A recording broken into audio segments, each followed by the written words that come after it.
Comparatively તમે કહો તો યસ બરોબર છે, પણ જ્યારે આપણે છે એ એકચ્યુઅલમાં આપણા બાળકના સમજદાર બનવા માટે પ્રયાસ કરીએ છીએ તો આપણે શું કામ કોઈ કોમ્પ્રોમાઇઝ કરીએ?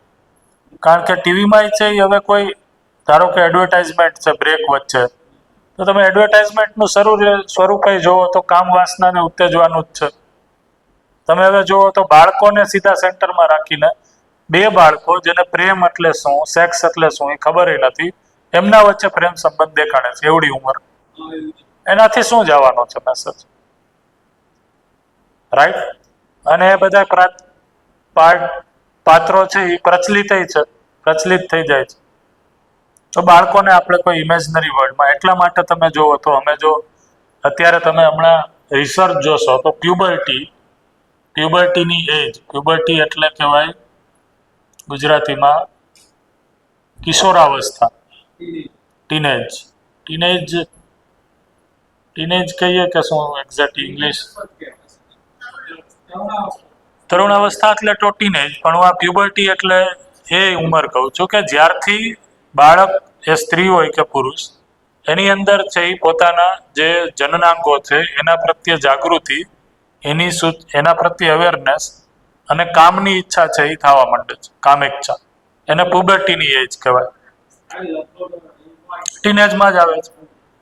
તો પ્યુબર્ટીની એજ છે એ તમે અત્યારે જોશો તો આ અનનેસેસરી એક્સપોઝરના કારણે, પછી એ ટીવી હોય, મોબાઈલ હોય કે વસ્તુ હોય, ખોરાક છે એના માટે રાઈટ, જંક ફૂડ છે, એ જે જગ્યાએ હતી એનાથી નીચે આવી ગઈ છે, તો જલ્દી વહેલા યુવાન થઈ જાય છે,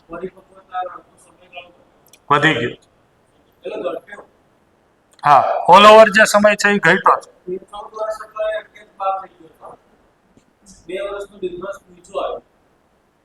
આ રિસર્ચ છે, તમે જોજો, નેટ ઉપર સર્ચ કરશો તો મળી જશે. હા, તો અમે હજી નથી અનુભવતા, એટલું સારું છે. તો તમે, એટલે હું એમ કહીશ કે હજી અહીંયા સાહેબ આ જે આપણું સેન્ટર છે તો એ કદાચ હશે, પણ હું એમ કહું કે બાળકોમાં એક ઉંમર હોય કે ત્યાં સુધી એ નિખાલસ હોય, એ દોષ મુક્ત હોય, એ કપટથી રહિત હોય. એ ઉંમર છે એ તમે જોશો તો જ્યાં અનનેસેસરી એક્સપોઝર છે બહુ વહેલા, ટીવીના ને સિરીઝના ને એડવર્ટાઇઝમેન્ટ, એના કારણે બહુ વહેલું થઈ ગયું છે. તો હવે અત્યારે તમે જુઓ તો 6-7 વર્ષનું બાળક છે એટલી મેચ્યોર ગંભીર વાતો કરતું હોય જેની અપેક્ષા એની પાસેથી છે જ નહીં, એ જરૂરી નથી. જે જિંદગી એના અસ્તિત્વને, પ્રકૃતિને, સંબંધોને સમજવા માટે નિશ્ચળ રીતે, કારણ કે એ અવસ્થામાં વ્યક્તિ બીજા બધા દોષોથી બાળક દૂર હોય તો એની ભાવ અને વિચારની દુનિયા છે ને એ વધારે પ્યોર હોય છે. જો તમે કોઈ પણ નાના બાળકને પૂછો, બરોબર, સાવ ધારો કે KG 1 કે 2 ભણે છે કે પહેલા ધોરણમાં ભણે છે, જો તમે એને કોઈ માનસિકતા એની અંદર ન નાખી હોય અને પૂછશો કે તારા ભાઈ કે બેન કોણ છે, તો એના ક્લાસરૂમમાં ભણતા હરેક વ્યક્તિ એના ભાઈ કે બેન હોય છે.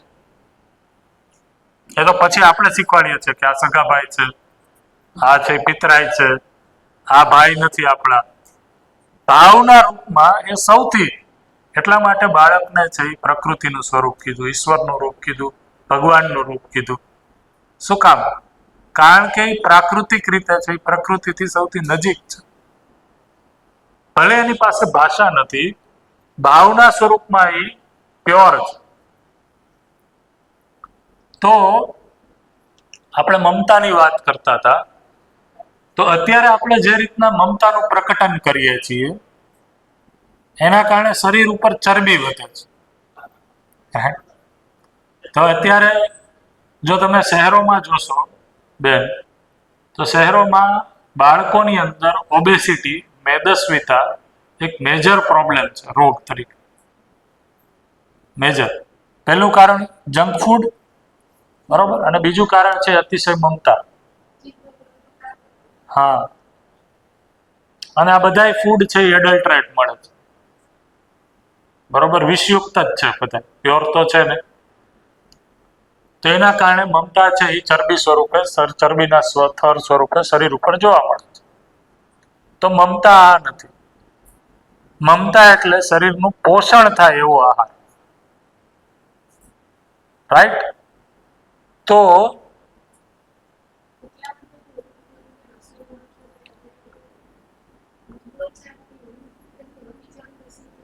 રાઈટ, તો એ મંત્રો કે વિચારથી અલ્ટિમેટલી હું શું કરું છું? મારા ભાવને શુદ્ધ કરું છું, મારા ભાવને પવિત્ર કરું છું. તો જીવન ક્રિયામાં જે ચિત્તની જગ્યા છે, ચિત્તની જગ્યામાં ભાવ છે કીધું, તો ચિત્ત શુદ્ધિ. હમ હમ એ ફરક પડશે, પણ એ બહુ લિમિટેડ છે. બહુ અંધવિશ્વાસમાં એવા જવાની જરૂર નથી, કારણ કે ભાવની અસર છે એ વસ્તુ ઉપર નથી, ટેસ્ટ ઉપર. નહીં, એમાં એકચ્યુઅલી શું થાય છે શીલાબેન, કે તમે જ્યારે કોઈ વસ્તુ ભાવપૂર્વક બનાવો છો તો નેચરલી તમારું અટેન્શન બનાવવા ઉપર તો રહે જ છે. અટેન્શન બનાવવા ઉપર રહે છે એટલે એ સારી જ વસ્તુ બનવાની છે. બીજું વસ્તુ, સામેવાળો વ્યક્તિ જે જમવા વાળો છે, બરોબર, એ પણ એ ભાવને ગ્રહણ કરે છે. તો એ ભાવને ગ્રહણ કરવાના કારણે એનો ટેસ્ટ છે એને વધારે ટેસ્ટી લાગે છે. જે વ્યક્તિ એ ભાવથી જોડાયેલો નથી, એ ભાવપૂર્વક વસ્તુ બનેલી હોવા છતાંય એને ટેસ્ટલેસ લાગી શકે. તો દાખલા તરીકે પત્નીએ બહુ ભાવપૂર્વક ભોજન બનાવ્યું, પણ પતિ છે એ ઓફિસના કામને લઈને મોડો આવ્યો, પત્ની છે એ રાહ જોઈને બેઠી છે, પતિ છે એ બહારથી જમીને આવ્યો, હવે છે એ બે વચ્ચે ઝઘડો થયો અને ફરીથી જમવા બેઠા, તો જમવા બેઠા એમાં એને ટેસ્ટ નહીં આવે. તો ભોજન તો ભાવપૂર્વક જ બનાવેલું હતું, ટેસ્ટી જ હતું, પણ ટેસ્ટ એટલા માટે નથી આવતો કારણ કે જે ભાવ હતો, જે પહેલા બનેલો હતો, એ ભાવ ઓસરી. તો એ જે ભાવ છે એના કારણે સામેવાળા વ્યક્તિમાં એ પોષણની, એ સંરક્ષણની, એ ટેસ્ટની સ્વીકૃતિ બને છે. એ સ્વીકૃતિના કારણે એ ટેસ્ટી લાગે છે.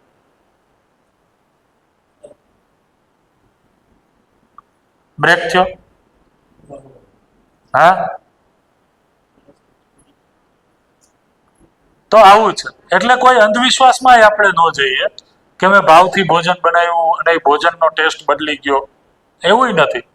તો એમાં મુખ્ય તત્વ શું છે? કારણ કે જીવન છે એ જીવનને ઓળખે છે. તો એક જીવન છે, જે માં છે, જે પત્ની છે, એ કોઈ એક સામેવાળા વ્યક્તિના પોષણ સંરક્ષણના અર્થમાં એક લાગણીપૂર્વક, ભાવપૂર્વક ભોજન બનાવે છે. તો એ નેચરલી છે એ સારું જ બનવાનું છે, કારણ કે એનું ધ્યાન ક્યાં છે? એ બનાવવામાં છે. સામેવાળા વ્યક્તિને એ ખબર છે કે આને એક સારા ભાવથી બનાવ્યું છે, એટલા માટે ભાવના કારણે વ્યક્તિને જે ફિઝિકલ વસ્તુ છે એ વસ્તુનો ટેસ્ટ વધારે લાગે. તો એ ચેતનાનું સ્તર છે, એના કારણે એ વસ્તુ એન્જોય કરે છે. ચેતનાનું સ્તર નથી તો એન્જોય નથી કરી શકતો. તો ભાવ છે એ પ્રધાન છે એમાં. તો એટલે ખાસ આ ક્લિયર એટલા માટે કર્યું કે ભાવની અસર છે એ વસ્તુ ઉપર, ફિઝિકલ વસ્તુ ઉપર થઈ જાય એવું નથી. તો ભાવની અસર કોની ઉપર થશે? મારા શરીર ઉપર. અને શરીર છે એ ફિઝિકલ વસ્તુ છે, ભોજન છે એ ફિઝિકલ વસ્તુ છે. તો બે ફિઝિકલ વસ્તુ મળીને ફિઝિકલી ચેન્જ કરીએ, તો એના કારણે એની માત્રા, અનુપાત, રેશિયો, વસ્તુ બનાવવા માટે, ભાઈ શાક પ્રોપર ટેસ્ટનું બને એના માટે ખાંડ, ગોળ, ઘી, તેલ, મીઠું એક નિશ્ચિત રેશિયોમાં જોશે, નિશ્ચિત સમયે રેશિયો જોશે, અનુપાત જોશે. એ ધ્યાન રાખી શકીએ છીએ આપણે, કારણ કે મારું ધ્યાન છે એમાં, એટલા માટે.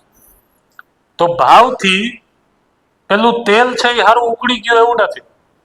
ભાવથી મારા શરીરને મેં ધ્યાન દીધું, શરીરે એમાં ધ્યાન દીધું, એટલે શરીર છે યોગ્ય સમયે યોગ્ય નિર્ણય લઈ ગયો, એટલા માટે ભોજન સારું બન્યું. એ રીતના છે. અને આ તાર્કિક રીતના સમજાય છે. પેલું રહસ્યમાં જતું હતું કે સારા ભાવે ભોજન કર્યું તો ભોજન એ સારું થઈ ગયું એમ. તો બે અરસપરસ જ્યારે ભાવની સ્વીકૃતિ છે ત્યારે એ થાય છે. તો આને કીધું મમતા. હા, મમતા તો સમજવું પડે.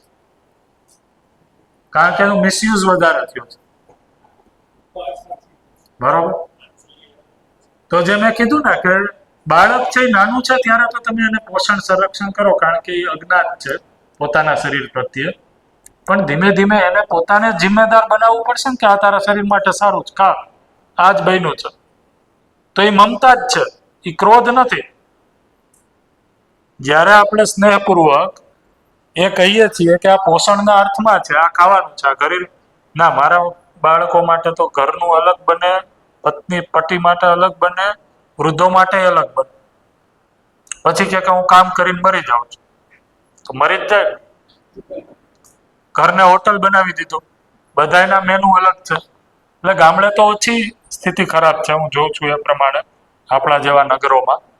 પણ મહાનગરોમાં બહુ સ્થિતિ ખરાબ છે, એનું અલગ જમવાનું બને. બરાબર. પછી એને જમવાડવાનો અલગ પ્રોગ્રામ. હે ના ના, જે નથી રાખેલા એ જગ્યાએ એ એ એ પોતે જ એમાં ખેંચાઈ જાય છે. પછી એમ કહે છે હું થાકી ગયો. બરોબર. પણ જ્યારે પોષણની સમજ આપવાની હતી, અને જો તમે વૈજ્ઞાનિક રીતે જોવો તો બેન, જે નાનું બાળક છે એની અંદર ટેસ્ટ હજી ડેવલપ થાય છે.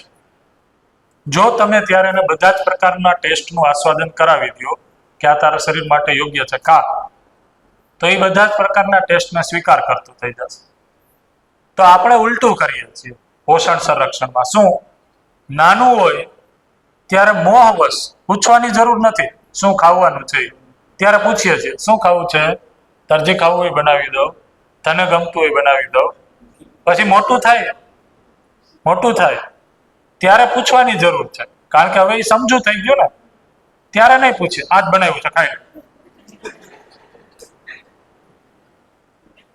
તારે આજ ખાવું, જે બનાવ્યું છે ખાઈ. તો જે બનાવ્યું છે ખાવાનું જ્ઞાન નાનપણમાં જો આપી દીધું હોય, એ ટેસ્ટ ડેવલપ થઈ ગયો હોય, પોષણના અર્થમાં આ વસ્તુ છે. આ કામ શું કામ આપણી પરંપરામાં છે એવું ગીત જ બન્યું બેન કે ઊની ઊની રોટલી ને કારેલાનું શાક. બટેટા તો ત્યારે હતા, 10 વર્ષ પહેલા શોધ થાય એવું તો નહોતું, પણ કારેલા છે પોષણના અર્થમાં હતા. એટલા માટે કારેલાનું શાક. તો અમુક છે એ આપણા ગીતો, એને જો આપણે સત્યની રોશનીમાં જોઈએ તો કામના છે, એની ચર્ચા થવી જોઈએ. રાઈટ. તો નાનું બાળક છે ત્યારે એને પૂછવાનું નથી શું તારે ખાવું છે, આપણે નક્કી કરવાનું છે શું પોષણના અર્થમાં છે. ના, તારે પીઝા ખાવો છે ને, હાલ તો પીઝા ખાવા લઈ જાઓ. હાલ તારે ભેળ ખાવી છે ને, મારો દીકરો ક્યારનો બહાર હતો, તમારે થાય ધ્યાન રાખજો. હા, હાલ હું તને બહાર છે ગોલો ખાવા લઈ જાઉં. પછી સેક્રીન વાળો ગોલો ખવડાવશે, બીજા દિવસે બેયને શરદી થઈ જાય, પછી ડોક્ટરનું ઘર અકાશે.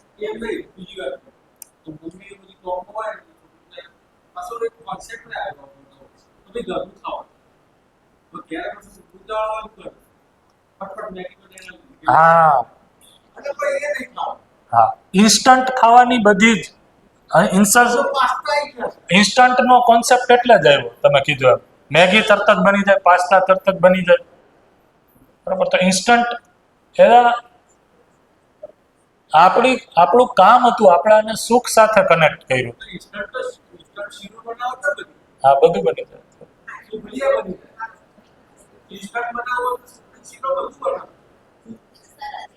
એટલે તમને એટલા માટે બેન કહું છું, તમારું નામ પાછું સીમાબેન, કે આના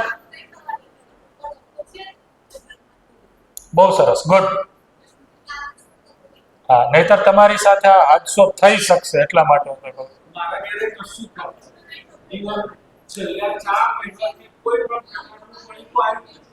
રાઈટ.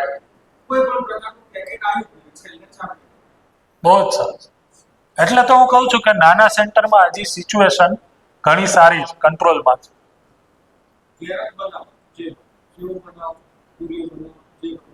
એટલે મમતા એટલે શું હમણાં કીધું મેં, નાના બાળકોને પૂછવાનું નહીં આ સારું છે આ જ ખાવાનું છે અને આટલું ખાઈ લેવાનું છે, એમાં વધારે ઠોકમ ઠોક નહીં કરવાની.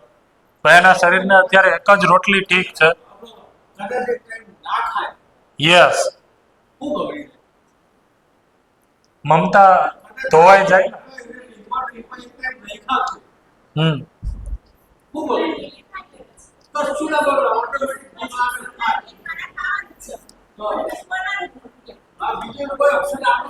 હા, ઓપ્શન છે જ નહીં આમાં, ફિક્સ પેપર છે અને કઈ હાથ છે.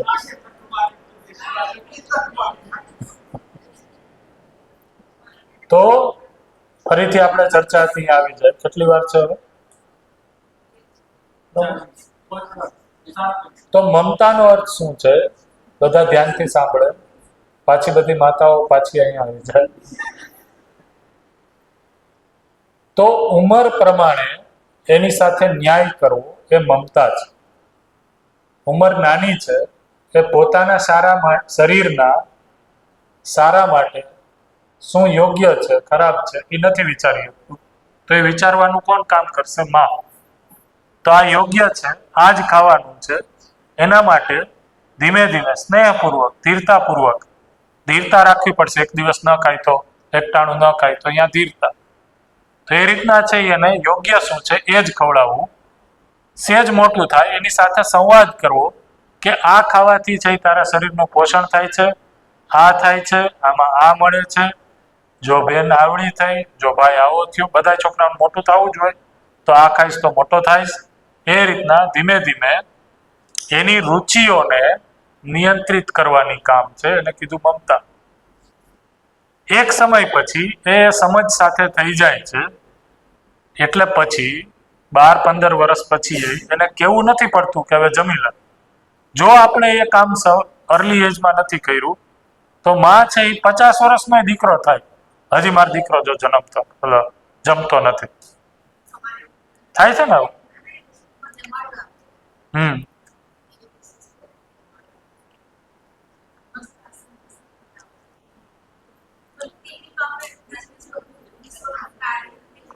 હા, તો નાના બાળકોને તો વાંધો નહીં.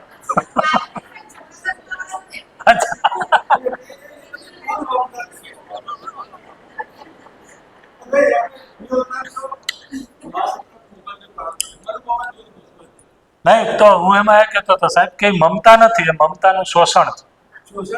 કારણ કે આપણે બાળકને 50 વર્ષનો થઈ ગયો તો એના શરીર માટે ક્યારે જમવું, શું જમવું એ નક્કી ન કરાવીએ. 50 વર્ષે એની ગઈઢીમાં જ છે એને કહે કે આ જમી લે, તો એની સમજ ઉપર આપણે શું કામ કર્યું? તો એ મમતા નથી. મમતા એટલે સામેવાળા શરીરના પોષણ અને સંરક્ષણનો ભાવ, એને એના પ્રત્યે જિમ્મેદાર બનાવવાનો ભાવ, એને કીધું મમતા. તો વાત્સલ્ય એના પછી છે. વાત્સલ્ય એટલે શું? સાચી વાત છે.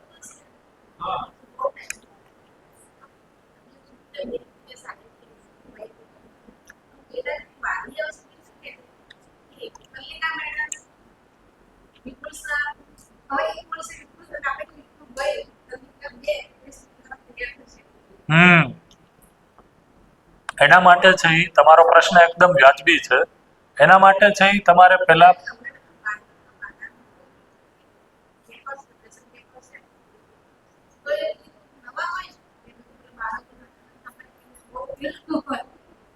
સાચી વાત. નાના બાળકોના માતા પિતા છે ને એ વધારે કોન્શિયસ છે એના ઉછેર માટે. અહીંયા તો હજી ઓછો પ્રોબ્લેમ છે બેન. તમે શહેરોમાં અહીંયા એવું થઈ ગયું. હા, અમારે જેટલી જવાબદારી જોઈ છે ને એટલી જ છે અત્યારે મા બાપ પાસેથી. ક્યાંક ઘટે છે અમુકના. હા.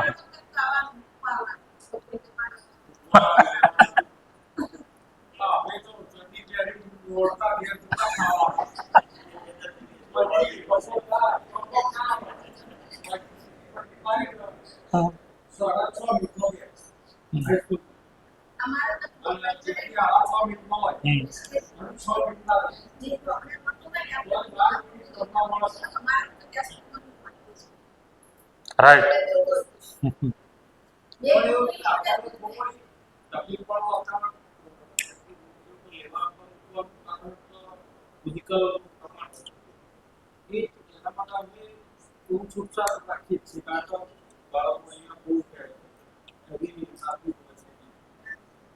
રાઈટ.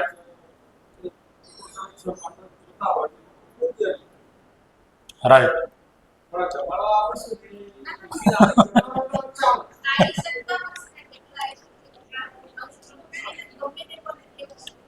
એટલે તમારો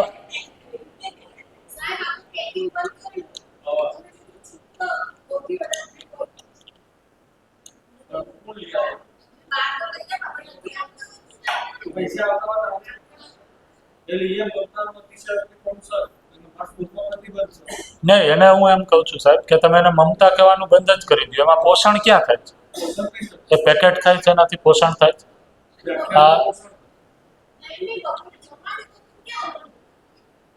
નહીં, એના માટે હું તમને એમ કહીશ, કારણ કે અમે આ સ્ટેપ લીધેલું છે જે આ પેકેટ વાળું છે એ પહેલા તો છે ને આપણી એક સ્ટ્રોંગ તૈયારી થઈ જાય ટીચર તરીકે, મેનેજમેન્ટ તરીકે, કે આપણે શું ઈચ્છીએ છીએ. એના ભોગે 2-5 એડમિશન ન થાય તોય કાંઈ વાંધો નથી.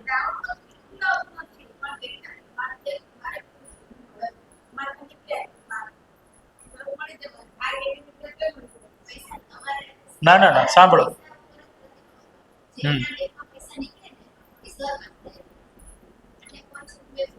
જો પહેલું સ્ટેપ છે,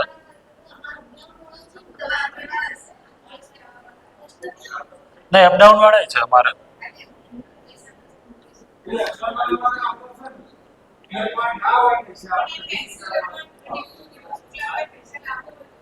હા,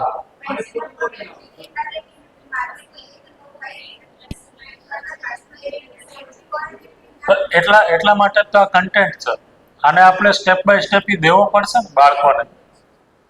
દેખાદેખીથી કોઈ વસ્તુ, પેન્સિલ, એની વેરાયટી કેટલી છે તો એ શું કામ લે છે? તો આપણે પ્રયોજન પકડાવવું પડશે કે પેન્સિલ કે રબરનું પ્રયોજન એટલે કે હેતુ શું છે. પૈસા છે એટલે આપણે લઈ જ લેશું એવું નથી.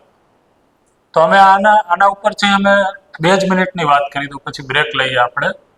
બહુ સિમ્પલ અમે સ્ટેપ લીધા આના. પહેલાં અમે બધા ટીચર છે એકરૂપ થઈ ગયા, જેટલા પણ શિક્ષકો છે એ બધા, કે પહેલાં આ કરવાની જરૂર છે કે નહીં. કોઈને ડાઉટ હોય તો કયો. કોઈને લોજિકલી, ભાવનાત્મક રીતે કોઈ પણ રીતના આ સ્ટેપ અયોગ્ય લાગતું હોય તો કયો. પહેલા તમને પૂરતો વિશ્વાસ હોવો જોઈએ તો જ થઈ શકશે. મેં કીધું જો તમને વિશ્વાસ નથી તો મા બાપ અને છોકરાઓ, એમાં નાના છોકરાઓ છે, એવું કાલું ગેલું મોઢું કરીને આવશે, તમે છે એ પગડી જશો. મેં કીધું તો કરવાનું છે, આપણે એના સારા માટે સ્ટેપ લઈએ છીએ. ક્લિયર છે કે નહીં? તો ક્લિયર છે. બીજા સ્ટેપમાં બધા વાલીઓ સાથે 2 કલાક મિટિંગ કરી. મેં કીધું આજથી આપણે જે આ જેટલા પણ પેકેટ ફૂડ છે, જંક ફૂડ છે, એના વિડીયો દેખાડ્યા, રિસર્ચ બતાવ્યા, અને મેં કીધું કે આપણે છે એ મા બાપ તરીકે બધા, કારણ કે અમારા શિક્ષકો છે, સાક્ષી છે, ધવલભાઈ તો જૂના છે, એટલે આ મિટિંગ હતી ત્યારે મેં કીધું આપણે મા અને બાપ તરીકે અથવા તો પિતા માતા તરીકે છે એ આપણી સંસ્કૃતિમાં રહેલું છે કે આપણે એના ઘરનું ભોજન જ કરાવીએ છીએ. એ જ પોષણવાળું છે. એ તમે ગમે એ લઈ આવો. પેકેટ ફૂડ મેં કીધું કેમ રાખીએ છીએ, એનું પછી આ કોઈ ડેટા છે, એ વિડીયો જે ખરાબ ઇફેક્ટ છે એ બધા દેખાડ્યા, પછી એને તૈયાર કર્યા. મેં કીધું તમે કયો આ સ્ટેપ અમે લેવા માંગીએ છીએ, આ યોગ્ય છે કે નહીં? બધાય કે યોગ્ય છે. મેં કીધું યોગ્ય હોય તો આજથી જે પણ લઈને આવશે એ નાસ્તો અમે લઈ લેશું, ફોન કરશું. બીજી વાર લઈને આવશે તો છોકરાઓને એ નાસ્તો લઈને પાછા મોકલી દઈશું. કરો, એમાં કોઈ આપણે ચલાવી નહીં લઈએ. બોલાવો, એગ્રી? Okay, agri. તો એક ગાય છે એ સરળ બુટ બંધ. હે ના, લઈ આવે છે. અમારે લઈ આવતા હતા. હા,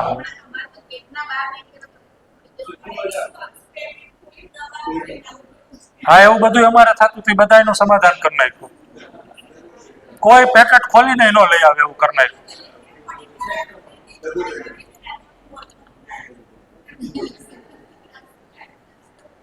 એમાં બીજું શું છે બેન, તમારી વાત સાચી છે. તમારે એને છે ને યોગ્ય ઓપ્શન આપવા પડશે. બીજો અમે એક એવો સ્ટેપ લીધો, જન્મદિવસે ચોકલેટ પીપરમેન્ટનું વિતરણ બંધ. બરાબર, તો એના ઓપ્શન શું? તો એના સાર્થક ઓપ્શન આપ્યા અમે તો જમવામાં છે એવા સાર્થક ઓપ્શન આપશો તો એ થઈ જશે. છતાંય 2-5% કોઈ એવા હોય ક્યારેક, પણ જો તમારું મન અને મેનેજમેન્ટ મક્કમ હશે તો ધીમે ધીમે એ સ્ટેપ આવી જશે. હજી તો એમ કહું છું કે એવા કોઈ સ્ટેપ લેવાની જરૂર નથી. શું કામ? કારણ કે પહેલા તમે તો સમજવા માટે ઠીકથી લાગો, તમને છે એ ક્લિયર થાય એ પહેલા જુઓ તમે વ્યવસ્થિત. તમારી અંદર છે એ એક, કારણ કે અમારે એવું થયું કે અમે સ્ટેપ લીધું બર્થડે વાળું, અને બીજા જ દિવસે કોઈકનો બર્થડે હતો. હવે બેન બીજા ધોરણમાં હતા, એક છોકરો એના, તો બેને છે એ ચોકલેટ લઈને આવ્યું, છોકરોને આપવા દીધી. મેં કીધું બેન કાં આપવા દીધી, આપણે તો ના હતી. એ કે આપણે લઈને આવ્યા હતા ને બેન, એવી રીતના એણે કીધું ને પછી મેં કીધું બાળકોને થોડી ખબર. મેં કીધું તમારે એટલું જ કહેવાનું હતું કે હું લઈ લઉં છું તારા માન માટે, આપણે વિતરણ નહીં કરીએ. અને વાલીને મેસેજ આપી દો. 1 વર્ષ મેં કીધું પાછું જશે, બીજી વખતે નહીં આવે. એટલું જ આપણે સ્નેહ અને પ્રેમપૂર્વક વાત કરવાની છે. તો ટીચરની તૈયારી નહીં હોય તો એ લીક ચાલુ રહેશે. તમે લેખિત આપી દેશો, વાટુકમાઈ આપી દેશો, પણ ટીચરની મેન્ટલી તૈયારી નથી. એટલે એને પોતાની હા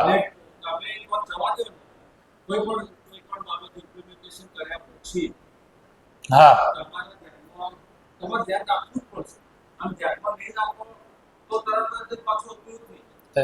તમારી 1 થી 2 વર્ષ છે ને એ તૈયારી વધશે. 2 વર્ષમાં જડબે સલાક નિયમ થઈ જાય, પછી લોકો આપોઆપ નિયંત્રિત થઈ જશે.